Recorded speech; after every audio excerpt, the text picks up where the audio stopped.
Urease test. Bacteria urease enzymes மூலமாக யூரியாவை ferment பண்ணுதா, அதாவது ஹைட்ரோலைஸ் பண்ணுதா இல்லையான்றது தான் டிடெக்ட் பண்ண தான் யூரியஸ் டெஸ்ட் பண்ணுறோம். இப்போது நம்ம மீடியாவில் யூரியா இருக்குது. இப்போ நம்ம பாக்டீரியா ஒரு கல்ச்சர் இனாக்குலேட் பண்ணுறோம். அதில் வந்து யூரியஸ் என்சைம்ஸ் இருந்துச்சுன்னா என்ன பண்ணுன்னா, அந்த யூரியாவை அமோனியா ப்ளஸ் வந்து கார்பன் டை ஆக்சைடாக கன்வெர்ட் பண்ணும்.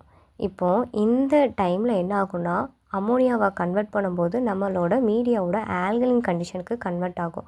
ஆல்கலைன் கண்டிஷன் கொண்டு போகும்போது என்னது, பிஹெச் லெவல் வந்து லோவாகும்.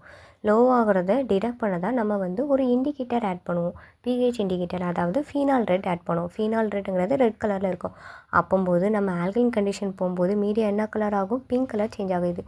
இப்போது நம்ம யூரியா வந்து கன்வெர்ட் ஆகிருக்கா அப்படின்னு கண்டுபிடிக்கிறது தான் நம்ம யூரியஸ் டெஸ்ட் பண்ணுறோம். அப்போ பிஹெச் இண்டிகேட்டர் வந்து நமக்கு என்ன ஹெல்ப் பண்ணுன்னா, பிங்க் கலர் ஷேடை காட்டும்.